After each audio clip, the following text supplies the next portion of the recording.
Welcome to episode 100 of the Inside Athletic Training Podcast. Today's guest is Luke Novosel, assistant athletic trainer and physical therapist for the Pittsburgh Pirates. Luke brings a unique perspective to this role, combining his clinical expertise with firsthand playing experience as a former Division I college baseball player at the University of Pittsburgh. Enjoy the show.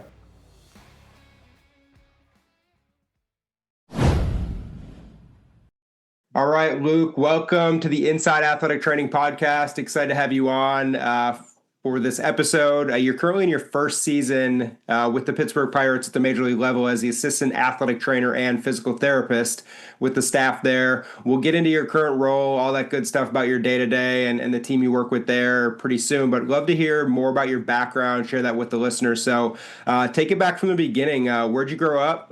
Were you into sports growing up? And also how you found a passion for kind of sports medicine and athletic training? Yeah, definitely. I just want to start off by saying thanks for having me on, Sam. Obviously I've heard these, a number of these podcasts in the past, so it's really cool to, finally be a part of one. So appreciate you having me on. Mm-hmm. So just a little bit about me. So I'm actually from Pittsburgh. I'm from a town about 25, 30 minutes east of the city. So for me, it was a really unique opportunity when this job had, come up and I had an opportunity to interview for it. So that was something that's been still really cool and surreal to me to this day. I played baseball my entire life growing up, played a number of sports in high school. And then fortunately, I was fortunate enough to have an opportunity to play baseball at the University of Pittsburgh. I was a pitcher there and, had an awesome experience, got to play three full seasons there. And then kind of towards the end of my junior year and then into the fall of my senior year, started to develop, had a slap tear in my shoulder and just, I guess really just had a beat up shoulder, some significant internal impingement, just some stuff that I really had a tough time coming back from. And, led to a decline in my velocity and performance and everything. And, at that time I had, I made a tough decision to kind of step away and focus on, my academics. Mm-hmm. So it's kind of cool to, again, also with that to kind of come full circle to really make it to the big leagues in a sport that I grew up kind of loving, playing, watching, and kind of everything about it. So I think that was kind of really where what fueled my passion for, athletic training was I always wanted to be, I saw what people had done for me in that setting, what my athletic trainers had done, watching what they got to do with the other athletes and teammates that I had and just the dynamic environment of what they got to work in and just then getting to be in the dugout and on the field and kind of helping to lead in the medical care, for a team, I think was something that was extremely cool to me. And I was fortunate that my mom's cousin owned a physical therapy practice that I was involved with, throughout my earlier years and really kind of started my initial, passion for wanting to get into sports medicine. And then as I got more involved in experience with athletic training in college, that was something that I think my passion just kind of started for. But, really back then it was a bachelor's degree and, I wasn't able to do that because of, playing baseball. They wouldn't allow me to do that just with the demand of playing. So, I ultimately took a different path and, just through a number of things kind of got me to where I'm at today. Yeah, that's awesome to hear. And one thing I want to a couple of things that I want to dive into deeper. But first, you said you grew up just a handful of miles or a little more from Pittsburgh, which is kind of crazy to think that you're on the field and working with the players there. Has to mean a ton to you and your family and just like even your buddies you grew up with watching the Pirates. Like it has to be really cool for everybody involved with your life and your career. Not so much professionally, we'll get into that, but personally, what does it mean to kind of be a part of the team, someone who impacts winning for the Pirates, a team you probably cheered for since you were able to watch TV? Yeah, I mean, it's hard to put that in words. I mean, I've grown up with this team, went to my first game, I think when I was 4 or 5 years old. And, I've gone to, multiple games pretty much every year since when I was, around the Pittsburgh area. So for me to be able to put on the Pirate P every day, has meant a lot to me. And, I think it forces me to kind of work my hardest each and every day, for the staff that I work with and the players that I have just because of, the winning in the team is not just a job for me. Like it's something that I would love to be with this team, forever. I mean, it's so cool to have my friends and family that are, still, mostly in the area, being able to come to games, being around them, being able to, I guess, facilitate some level of a work-life balance, if you will, with the job that seems to be, very challenging in professional sports at times. So, it's just been something that has been extremely, cool and rewarding, and I get Mhm. fulfillment with it, and hopefully we'll be a part of, seeing where we're at now, and just a part of the growth and development of the organization to, get us to a point where we are a winning organization one day, and just seeing Yeah. what that process looks like, I think would be extremely, or even more rewarding, than it is now. Yeah, absolutely. And kind of jumping back into your time at Pitt as an athlete there on the baseball team. So, you mentioned your exposure to the athletic training room and staff kind of had an uptick because of an injury. Did you find, a lot of us, myself as a college athlete as well, you find you don't want to spend a lot of time in the training room, but all of us do at some point. At what point did it kind of shift from like, hey, I don't want to be here, I'm injured, this is kind of like a devastating end to a career, to like shifting the mindset of kind of absorbing what was going on in the training room and kind of thinking that that might be something that you want to pursue as a profession? Yeah, I think it was one of those things that I had been, I started out, I think my freshman, sophomore year, just kind of not ever wanting to go in the training room. And I think Yeah. probably some of that led to maybe some suboptimal arm care routines, or just routines as a whole, to Hmm. take care of my body and really prepare my body how, I maybe should have at the time. And, I think it was just something that I, wish, looking back on it, like now we have such a culture where we want people, we encourage athletes to come into the athletic training room because we want to work with them. We want to establish good relationships. We want them to have good routines. We want to make them feel comfortable, and, give them whatever they need to help them to, play every day, and, to handle the demands of the sport. So, I think that's something that certainly evolved. But, I think it was like throughout my junior year, once I kind of saw the writing on the wall a little bit, I think I started to kind of Hmm. sit back and, talk to some, family, and, my mom's cousin, who was a PT, to kind of talk about some future career options. And I talked with our athletic trainer at the time there. And, I think everybody was just like, look, let's give this the best shot we can. But, ultimately, I think you have some different options of what you might want to pursue as a career in the future. And, so I just tried to work my butt off in the, with the rehab, but also just try to soak it in and observe as much as I could. And it was really cool. My AT actually let me, observe and kind of come in some off hours, and kind of was around our soccer athletic trainer, because our Peterson Sports Complex at Pitt is, we have men's, women's soccer, softball, and baseball kind of all in a complex. And we share one athletic training room. So I was able to come in and kind of observe them and be around them to kind of take some forward steps, to really making sure that could be an environment I could see myself working in. Hmm. And kind of more into that in terms of your education at Pitt. So you got your bachelor's in exercise science, and then went on to your doctor of physical therapy. A ton of school, a ton of information, so much that goes into that. Mhm. What went into the decision to go back to school to earn your master's degree in athletic training from Boston University? Was that something you always wanted to do, something you thought you needed for your career, or were you kind of like someone who enjoyed school and always loved that learning process? Yeah, I mean, I think starting with kind of the latter half of what you said, I think, I've always had, or always been told, and kind of thought and encouraged myself to try to have a growth mindset and try to learn as much as I can in the earliest, in the early stages of my career. So I think that was always kind of something that I just innately, developed, or tried to, work toward having as best as I could. But, Hmm. I obviously chose the path of going into physical therapy, just given the fact that I couldn't, do athletic training in undergrad. And when I was talking to a Yeah. number of my mentors, going throughout my physical therapy program, they were like, hey, just with this, you may not want to go necessarily go, do some additional schooling to do a bachelor's in athletic training. There's a potential that it might get to a master's in the future. Why don't you, one option you could pursue is to do a sports physical therapy residency, where you're going to get a ton of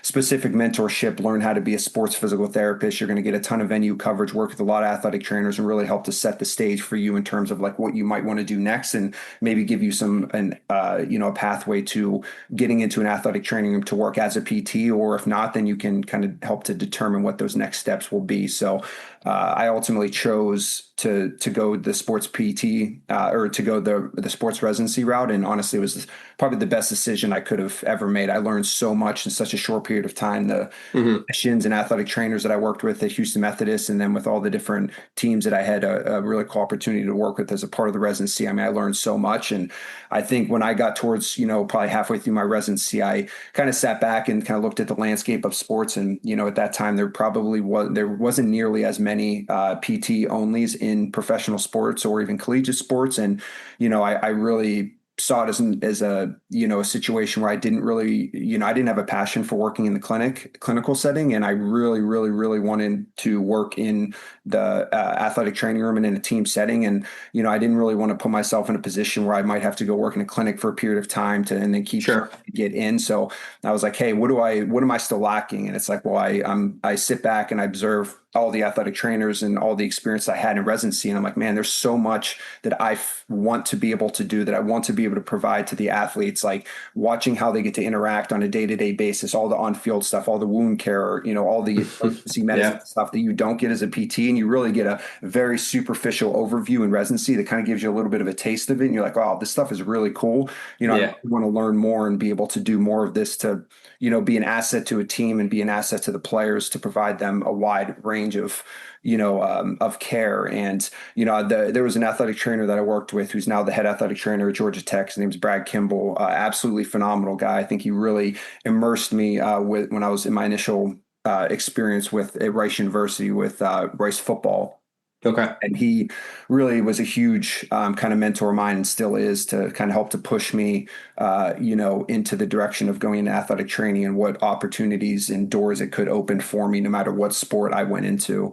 And, that was a huge, I think, driving force in addition to the support I had from my family and everybody else to kind of take that step, back, if you will, to Hmm. pursue an additional degree. And, ultimately, that's the route that I went. And again, it helps provide me with the opportunity to be where I'm at now. So it's really Yeah. hard to look back on it and say it wasn't worth it. For sure. And I want to kind of hear more about the residency. I think this is something that unique, not that no one's done it, but a lot of our guests have not. They've had a more traditional route from, a master's in athletic training, maybe more schooling, and then right into minor league baseball.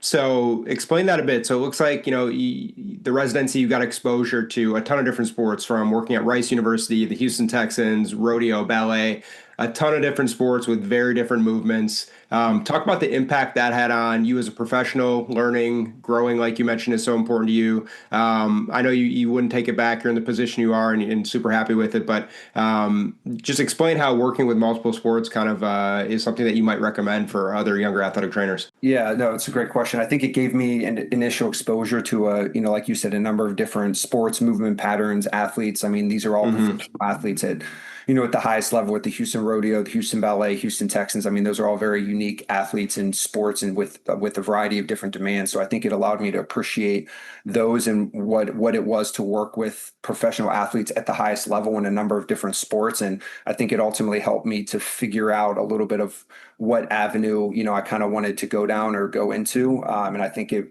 really helped to seal that, hey, the working with the athletes at the highest level, where they're constantly pushing the demand, their physical demands to get them to the highest level of the sport, I think was always something that I just kind of appreciated, and was a similar theme that I had with every experience that I had. So I thought that was super cool. And, again, just kind of continue to reaffirm that, hey, after, no matter what my next step is after residency, like this was an area that I know, this was a pathway that I know I want to explore. Yeah. And kind of moving on kind of forward here, your time at Boston College, working with the baseball and football team, at that point, did you kind of narrow it down to that you wanted to be an athletic trainer with a baseball team, whether that's collegiately or professionally? Or during your time there, were you still considering that there was a number of different ways you could go professionally? Yeah, I mean, for me, I've always looked at it like with the residency question with all the different sports, and then in athletic training school, where I got to work with track and field, volleyball, like, rugby, all Yeah. the different sports, Boston University, men's ice hockey, like a lot of different cool experiences, right? And I view it almost like, a lot of times that you don't want, young kids to be one sport athlete. You want them to be adaptable, diverse. You want them to see different things, get exposed to different areas, of the sports, different movement patterns, different athletes, to learn how to talk to different people, talk to different people in different ways and just be Hmm. a lot broader and a wider range of skill sets. So for me, I think that was the biggest thing that I was able to, to take from that. But I think all of those things had, when I got into BC and kind of was looking for after I knew I always obviously had the passion for baseball, but football was always something that I think I was extremely interested in. So for me, it was like, hey, let's cast a wide range of options. Let's network as best as you can and, into those two realms. And just kind of see, when the dust settles, see what opportunities you have. And, that was kind of what I did and what my approach was, where I networked, I reached out to a ton of people on LinkedIn, Hmm. reached out to my, the Pitt network is extremely well, versed into a variety of different professional sports, but especially into the NFL. And then I had some good connections through my residency in baseball. And I reached out to everybody, reached out on LinkedIn and just had a lot of different conversations and, tried to cast, a lot of my interest out and send resumes out. And, ultimately just saw wanted to see where the dust settled. And that really Hmm. ended up being with a call from Sean Barnett at the New York Mets. And, it ended up being one of I think the best decisions, I could have made with Hmm. experience there and helped to kind of lead me to where I am now.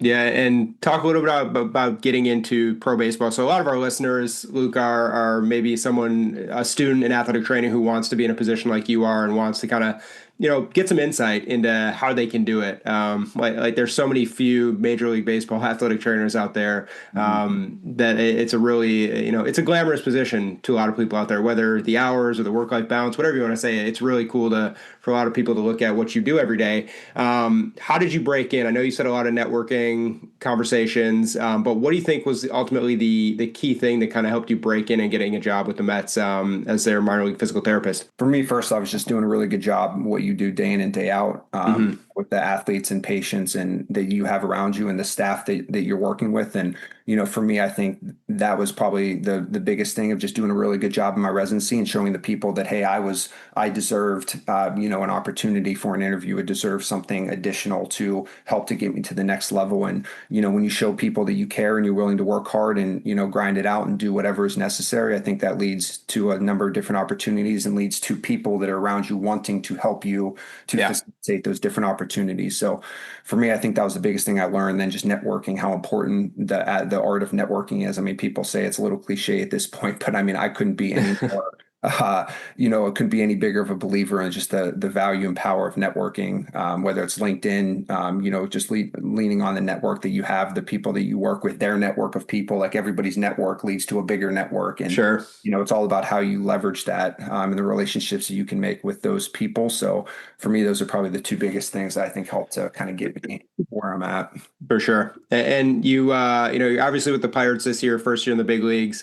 Looking back on your time with the Mets, time as a minor league physical therapist, co-rehab coordinator, and then also time as a minor league rehab and reconditioning coordinator there for so almost, I think 3 or 4 years, correct me if I'm wrong, with the Mets. What were the biggest takeaways and kind of learnings that you think benefited you as you kind of move into the big leagues? Yeah, I mean, I think I think you start to see just the importance of communication at the minor league level, just with Yeah. all the teams, especially my position where you have a central hub, and then you have all these guys that when they go on rehab assignments or just the communication that has to be had at a very high level with coaching, front office, with the affiliate athletic training staff, and I think for me that was probably the biggest thing at this level that I think is almost a little bit of a step up because the stakes are a bit higher, obviously at this level where days are dollars and everything matters and how you communicate Yep. with the players, the front office, the staff, and kind of what that constant feedback loop of communication looks like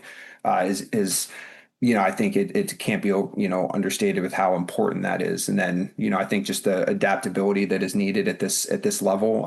You obviously get into a little bit of the day in and day out is pretty similar, especially Hmm. in the minor league PT role at the complex. So I think, with the travel, the change in schedules, the rain delays, I think, being away from Pittsburgh, I think I forgot how much it rains here and, Yeah. with the amount of rain delays, that we've had. So I think just the level of adaptability that has to be had that you're going to also have at the affiliates as well, because you're going to experience a lot of those same things based on whatever level you're at and, just the varying level of resources that you're going to have, at the complex to an affiliate, to the major league level. So I think being able to see that in a variety of capacities has been, kind of really unique and rewarding.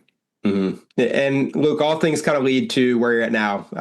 You're in the big leagues. You kind of probably had a I made it moment. Obviously, you're still growing, you're still learning, but very important to kind of reach that goal and the pinnacle of professional baseball. Mhm. Talk about getting the call after interviewing and being a candidate for the role and landing the job and you're back home, hometown team. What did that feel like? Like, did you take time to reflect? Do you jump right into what I got to do to learn and get better? And with Todd and the staff, what was that feeling when you kind of landed in Pittsburgh with the Pirates? Yeah, I think when I initially got offered the job, my first question to our assistant GM was like, "Are you serious?" I think it was a bit of a surreal, Yeah, thing for myself. Like I said, it was, of all the teams, I think this is obviously the team that I had always dreamed of working with. So for me, I think it took a little bit to finally sink in, especially when it happened in December, and then kind of having to wait until February. You're kind of going through the onboarding stuff, but it's kind of hard to get through all that stuff without being in person. So I think it sure. it didn't really hit until I got into Bradenton and Hmm. we got to meet all the staff and just see the players, and I was like, wow, this is real. It's just, and then actually stepping onto the field for the first time at PNC Park, hearing my name announced, just having a ton of friends and family at that game, I think was just really cool. People texting me after like, hey, I saw you, I didn't even know you were back in Pittsburgh. So it's like all that That's stuff. awesome. All that stuff has been pretty cool. And I still get pictures where people say, "Hey, I just saw you on TV," in the dugout. So all those, those are just for me the little moments and the little things that kind of just add to it, just to make it just a touch more, special. Yeah, that's really cool. And I know, we've had from Todd Tomzik, who leads the staff, Hmm. Rafael Freitas, head athletic trainer, Tony Leo, an assistant there. We've had all three guys on the show. Super experienced group, awesome guys. I think you would agree with that. What's it been like to have such a great group, and also Todd, kind of a local guy over there, just to learn from those guys who have so much experience, and kind of take you under under their wing. What's it been like to work with the staff over there? Yeah, I mean, it's been great. I think it was, I kind of knew, I think Todd and I would probably get along whenever I was in my first interview with him. And I had switched positions and didn't have the blurry part of my background. Actually, my apartment down in Florida at the time, I had a PNC picture, like There we go. canvas picture in the background. And Yeah. he just kind of stopped and kind of peeked over. He goes, "Hey, is that is that something I should know behind you and that I'm a little familiar with?" And I was like, "Oh my gosh!" Like I totally forgot that I had switched positions and put the blurry on me. He's like, "No, like I love that. Obviously, I'm from Pittsburgh," and then Yeah. it organically created the initial part of that interview to be really comfortable and just to hear him talk about his experience being with the Indians, Guardians, and then to the Dodgers and Yeah. then being able to come home. So I think, that's certainly been a level that we've been able to relate on and really kind of started, I think, that off on a really strong level, being able to kind of have that and know that we're both with a team that we want to fight to be better and better. Hmm. We both have a little bit of that, that commonality there. And then Tony, moving to Tony, he's been great. I mean, he's, an expert in wound care, the EAPs, how to pack efficiently on the road. And he's a master of ordering supplies and packing, unpacking, and doing so quickly and efficiently. And there's so Yeah. much in the day-to-day, life that I think any athletic trainer, certainly can learn from that side of things. And then Raf is really, I think, just becoming a technical expert, from a day-to-day, management of the players, and how to keep these guys healthy. I've learned so much through his experience, and he's really helped me. And we collaborate a lot, on the rehabs and healthy player treatments and all that stuff. And it's been a really good two-way communicating, and collaborative relationship that him and I have developed. And I think we lean a lot on each other to really provide high level of care to our athletes. Yeah. Absolutely. Great group of guys there. Some of the best across the league. Well, Luke, looking at kind of we're just past the All-Star break here. Like we mentioned at the outset, first year in the big leagues. Have there been any kind of like surprises for you? Whether that's, I know the travel is probably a little better, a little more easy for you guys up there. Any surprises about just the big leagues in general and how things operate in a big league training room thus far? Maybe not necessarily surprised. I think just the level of quirks that kind of they have at this level. I think Yeah. I still to this day kind of get chirped by some of our players for not wearing a collared shirt on our first trip, and then using the players' bathroom and getting a ton of looks. And to this day, I still get a lot of looks for that and kind of chirp Yeah. as they're walking by on the plane. So just like little things like that and learning the ins and the outs, of the sport and operating at this highest level where you're not necessarily in your little bubble in the complex in Florida. Yeah. It's obviously a lot more dynamic and fluid, and you sometimes get a lot more personalities that come out at this level because everybody in Florida, if you're at the complex rehabbing, I mean, everybody's the season's going on without them. They're frustrated, Hmm. upset. It's just the vibes and the environment is probably one of the toughest things to kind of deal with in that setting, just because they're not doing what they ultimately want to do, and they don't feel like they're making positive progress toward getting to the big leagues. So it's you sometimes see some different personalities down there and everything. So I think dealing with the dynamics of the personalities at this level has been certainly a little unique, challenging Yeah.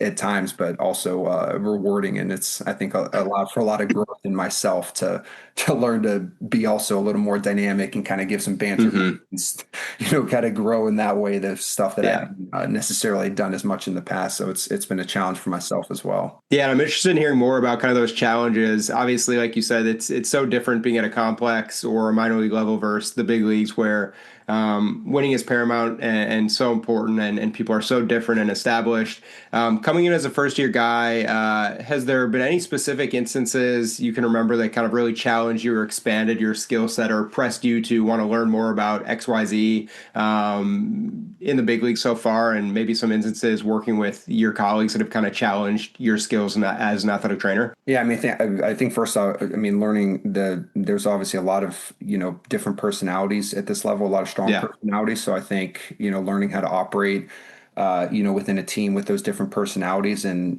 learn how to approach them and handle different conversations because everybody is going to take, questions or, comments or discussions differently, and really understanding the person of who you're talking to, I think has been certainly a big challenge here. And I think I've constantly been challenged by the how to really shift my focus in terms of a little bit more. Obviously 50% of my role really is with the rehabs, but then a larger Hmm. role is also with the day to day, working with the players day to day, and really learning how to adapt arm care programs and, preventative programs to our pitchers, to our position players, and learning how to space that out throughout a week with the demands of the sport and how often we play, to really, meet their needs and to keep them healthy and, give them a little bit about what they feel like they need, but also blending it with what we feel like we need. And I think that's where, Raf has really, come into play and really helped to support me and to kind of get me, up to speed and in a better spot. And I think,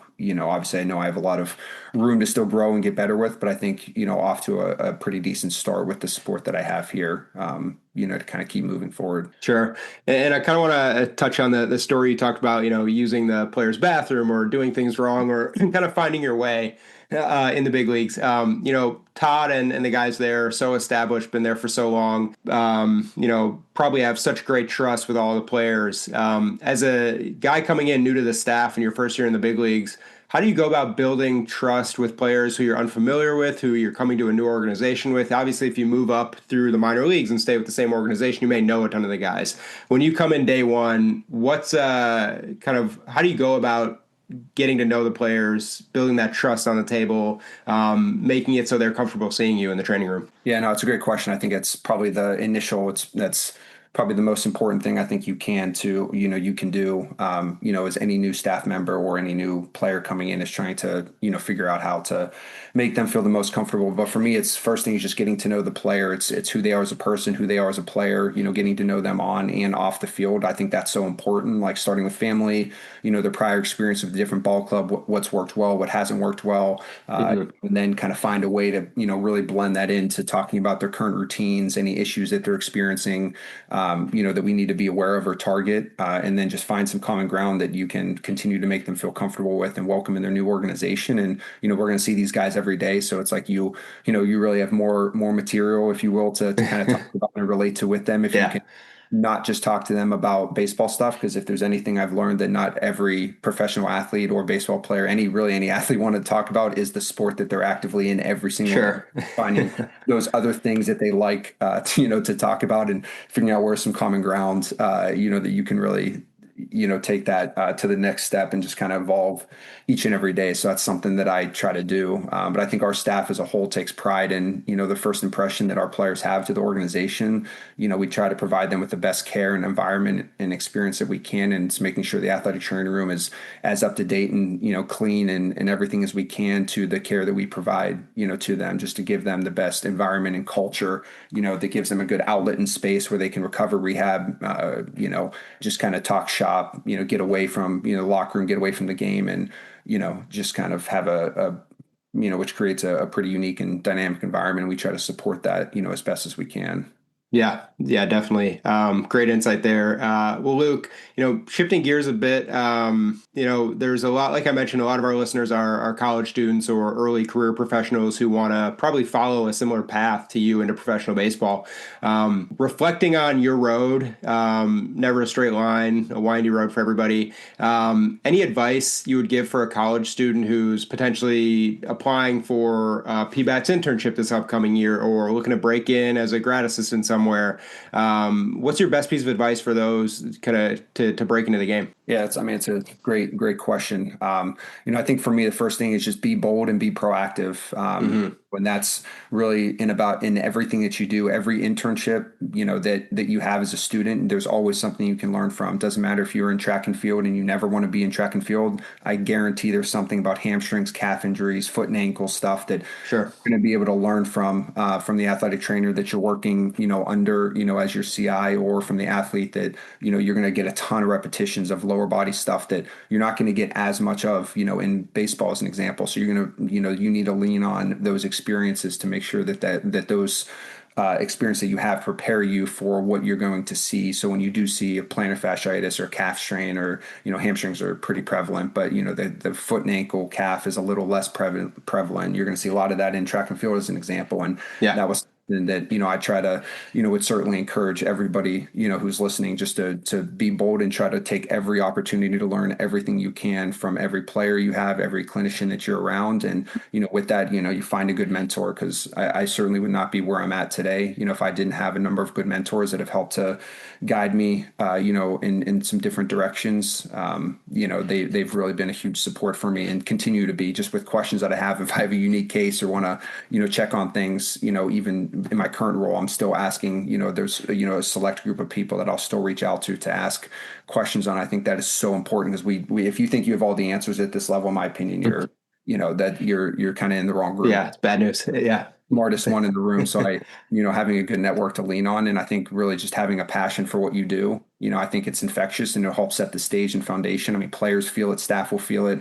If you find something that you enjoy and you love doing, I mean, people will recognize that, and that will just make your day-to-day life and enjoyment that you have, because in professional sports, no matter what sport you choose, there's going to be a huge time requirement. That's just something you have to know and understand going into it. But if you find something that you love and enjoy, it's going to make it that much easier.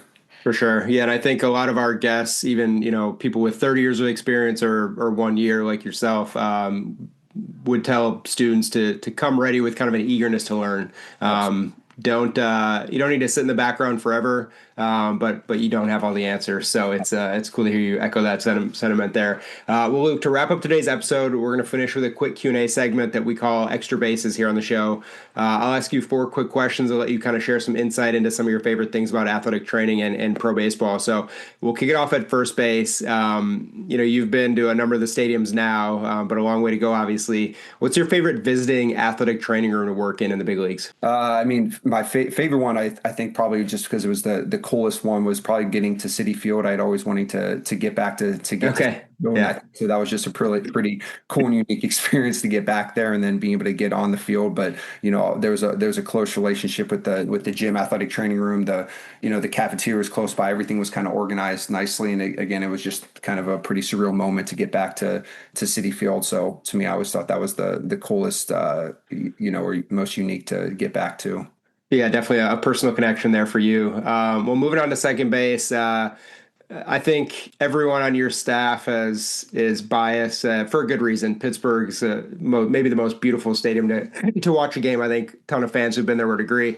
But outside of Pittsburgh, what has been your favorite stadium to sit in the dugout and watch a game? Without a doubt, Wrigley Field. I Okay. thought that was super cool. I know I've been challenged that, Fenway is extremely cool. Fortunately, when I was around during doing my master's in athletic training at Boston University, it was around the time of COVID, so didn't get an opportunity to go to Hmm. Fenway Park. So, I think being everybody said how cool Fenway is, so I'm extremely excited to see Fenway in September. But I think to this point, Wrigley Field was just the history of the ballpark, just seeing how it's been updated, just everything about it was just super cool. It was a packed house for all three games. I mean, it was just, I think, as good as what everybody made it out to be.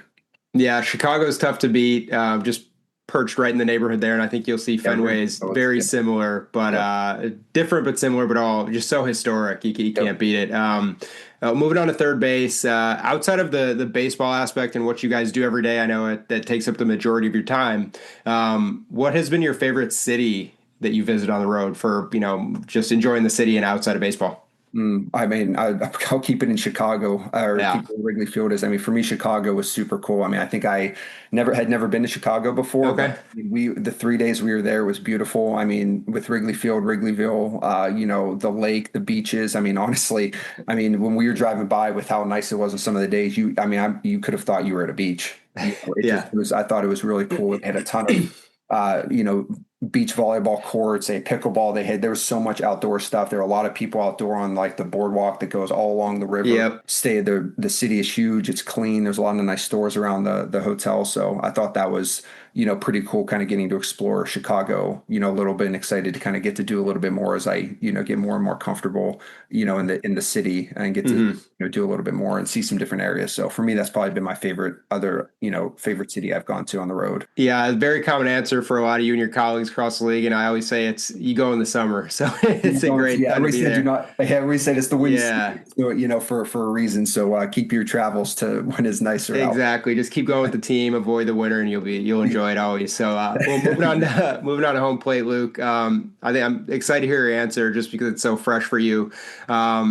When you broke in and the season started with the Pirates, did you have any like a welcome to the big leagues, I made it moment this year? I don't know if it was a specific moment, but I think for me it was in that first flight whenever I got chirped extremely hard by probably half the pitching staff on using their bathroom and not wearing the collared shirt. I mean, they just wouldn't let it go. So for me, I was like, all right, I'm not in Florida anymore. This is it's a little bit of a different environment. Yeah. I got to learn the ins and outs here, a little bit more. So I think, and like I said before, to this day, they still, get on me a bit for it. So, I think for me, that was kind of my first experience as we started on the road. So it was kind of one of my Yeah. first experiences to that. And everybody's like, yeah, you're going to have to learn some of the ins and outs of, of the organization of the sport, a little bit and some of the do's and don'ts. I think I'm still learning a bit to this day. So, I think that was kind of a little bit of the one moment for me, Yeah. but it kind of sticks out.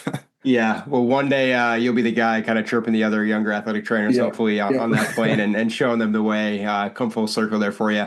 Well, hopefully Well, you Luke, can learn yeah, from my mistakes there and not exactly. make that same mistake so they can not Yeah, have the same fate that I did. exactly. Well, Luke, we appreciate your time and thank you so much for joining the show today. Learned a ton about you and great insight for our listeners out there and appreciate your dedication to PBATs and athletic training and wish you and everybody in Pittsburgh nothing but the best of luck in the second half. Awesome. Sounds great. Thanks so much, man, for having me on. Thank you for listening to the Inside Athletic Training Podcast. For more information about PBATs and athletic training, visit pbats.com. See you next time.